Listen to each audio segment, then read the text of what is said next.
E.T. here. Information for this video comes from books Jess Willard by Arlie Allen, Sam Langford by Clay Moyle, and Jack Dempsey by Randy Roberts. Other sources too. This is Fred Fulton, who came close to becoming the man who dethroned heavyweight champion Jess Willard. Fulton in 1918 was considered the #1 contender to challenge for Jess Willard's heavyweight title. He'd run up a succession of victories, and he was considered a probable victor over Willard. After all, Fulton stood at 6 feet 6 inches. That's almost 200 centimeters, and that's the same height as Willard. And he had a longer reach than Jess at 84.5 inches compared to Willard's 83 inches, about 211 centimeters. In fact, Fred's reach is longer than that of Sonny Liston. And Fulton was super lean at 220 pounds, whereas Willard is prone to ballooning. At one time or another, he could balloon up over 300 pounds. And, though not widely known, Willard and Fulton had met before. Now, it was an exhibition, 3 rounds. It took place on May 14, 1915. That's about a month after Jess Willard knocked out Jack Johnson for the title. Now, this exhibition takes place in Rochester, Minnesota. Willard is touring with what's called the 101 Ranch Show. It's kind of like a circus. Willard would pretty much dance around the ring and talk to the audience. And Fred Fulton was there. He was a well-known fighter. His job was a plasterer, and he decides to challenge the champion Willard. Now, it's an exhibition, but in the second round, Fulton hit Willard right on the jaw, put him on his back. That is the first time in Jess Willard's career. Now, the result was that Fulton becomes stoked. He runs up a string of wins, and by mid-1917, Fulton appears likely to be Willard's next opponent for a title match.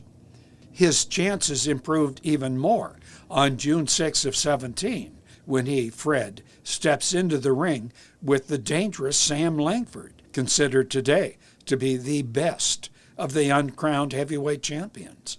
Langford was a dangerous choice for Fulton because Sam had fought the best, from welter to heavyweight. And what few losses Langford had were mostly newspaper decisions, a few of which Sam was rumored to have purposely lost. And the TKOs early in his career, well, those were to men like Joe Jeanette and Peter Jackson. And by the way, they were avenged by Sam.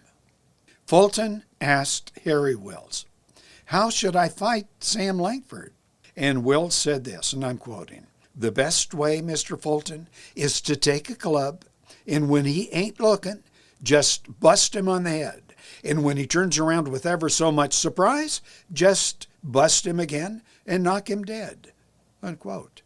Well, here's what happened. In round 1, Langford, he is carrying a bit more fat than usual, appears lethargic. Now, that's known to Fred Fulton's manager to be possibly a deception. Sam is very ring smart. And he appears, Sam does, unable to get through Fred's long jab. And it makes Fulton overconfident in the first round, and he begins to smile.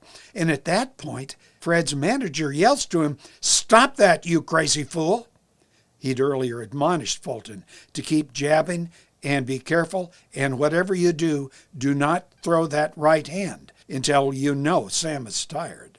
Fulton, nonetheless, throws a powerful right, and he is sent reeling back on very wobbly knees.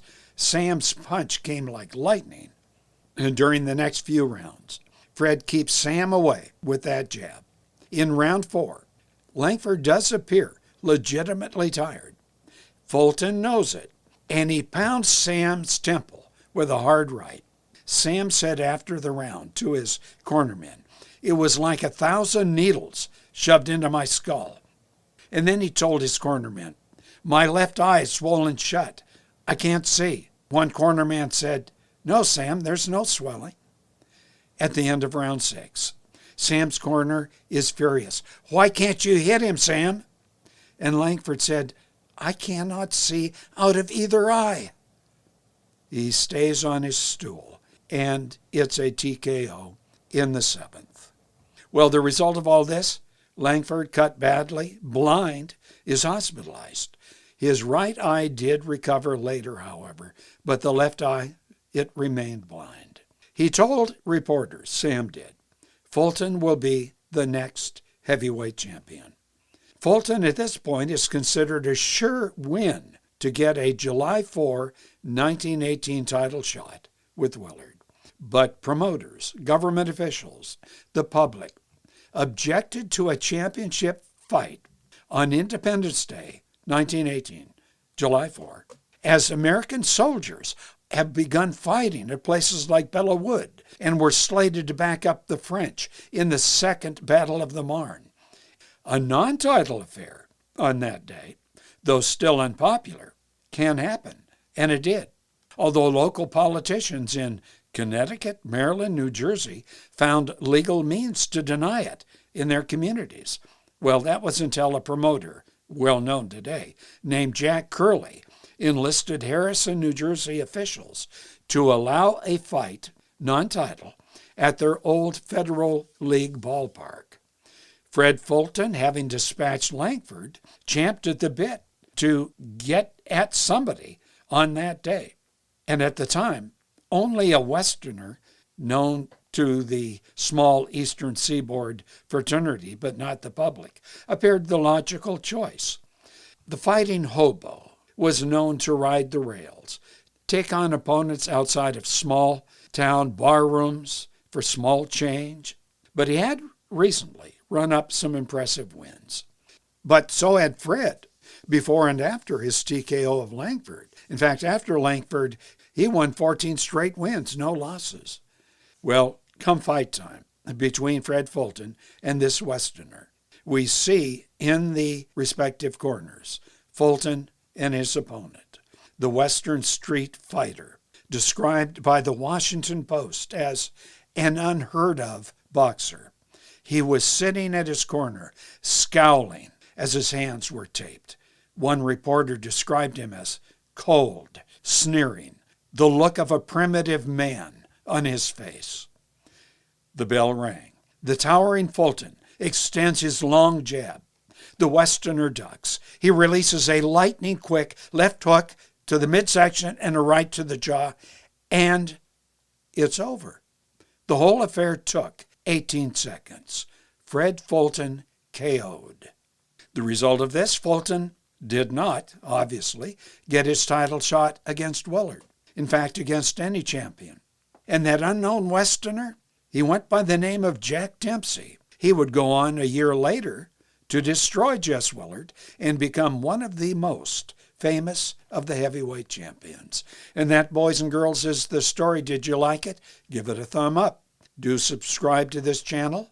Hit the bell icon. You'll be notified of new uploads. And type in your comments below. Thank you.